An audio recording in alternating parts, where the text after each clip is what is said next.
Assalamualaikum warahmatullahi wabarakatuh.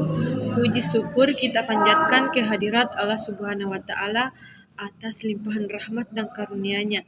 Junjungan Nabi besar Muhammad Sallallahu Alaihi Wasallam. Baik, saya akan memperkenalkan diri. Nama saya Nur Makfira, Fakultas Ilmu Kesehatan, Prodi Gizi Universitas Sulawesi Barat. Dengan dosen pengampu Muhammad Ilham SPD, MPD, dengan mata kuliah Wawasan Sosial Budaya. Di sini saya akan mempresentasikan dengan lewat video, yaitu perilaku dan sosial budaya yang membantu terjadinya masalah gizi dan kesehatan.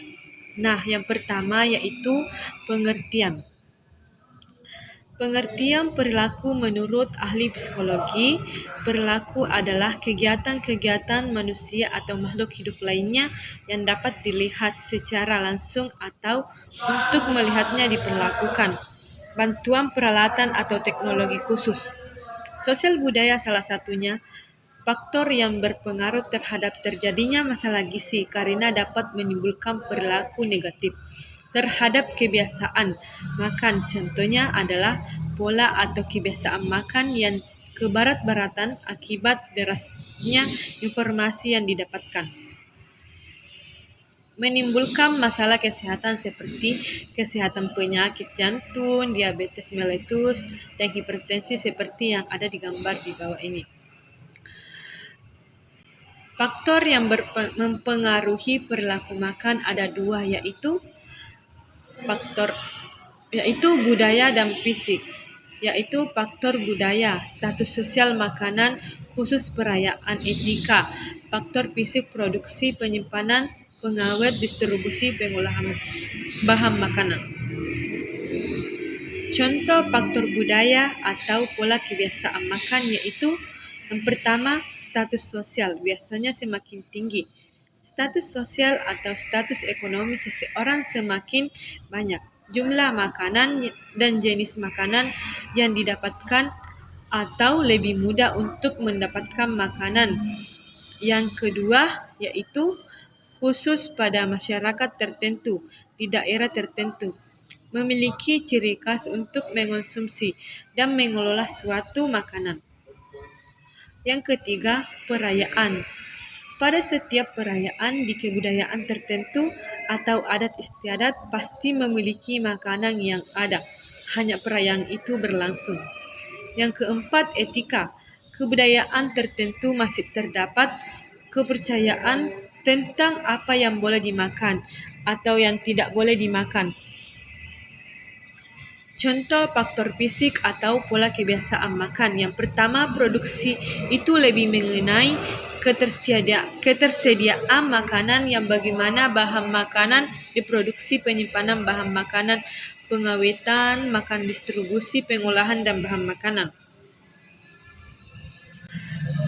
Menurut Kals dan Koch, pada tahun 1985 terdapat dua faktor mempengaruhi perilaku makan. Yang pertama, wawasan terhadap arti atau nilai tindakan. Yang kedua, wawasan terhadap ancaman rasa lapar dan kurang gizi.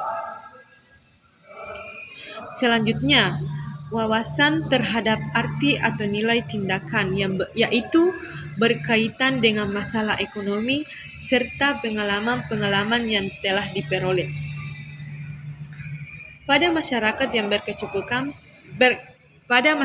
yang berkecukupan, fungsi makanan selain untuk memenuhi kebutuhan biologis juga menunjukkan status sosial.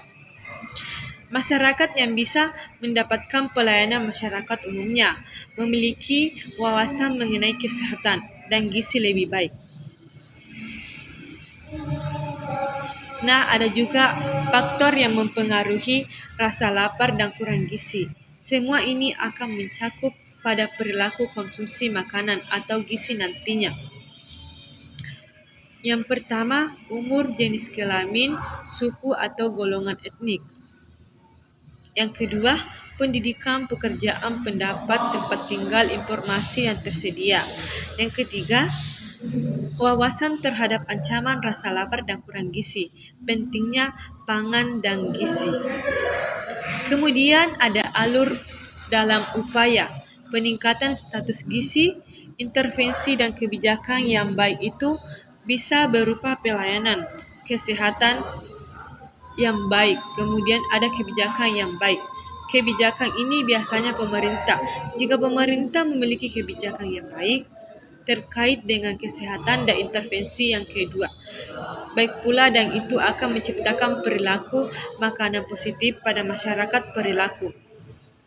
Menurut Green dan Stanley, pada tahun 2011, perilaku makan merupakan interaksi kompleks dari faktor fisiologis, psikologis, sosial, dan genetik yang mempengaruhi makan, kuantitas, asupan makanan, dan referensi pemilihan atau makanan. Jadi ketika individu itu akan memiliki apa yang dia makan, itu tidak akan disantap. Begitupun saja jadi tersebut akan menentukan dan memilih makanan dia. Nah, perilaku makanan individu itu tersendiri. Berarti seseorang individu itu mampu memilih dan memilah makanan yang baik untuk dirinya. Nah, yang baik itu akan mengarahkan yang ketika status gizi baik. Nah, perilaku yang positif itu akan perilaku yang makanan positif.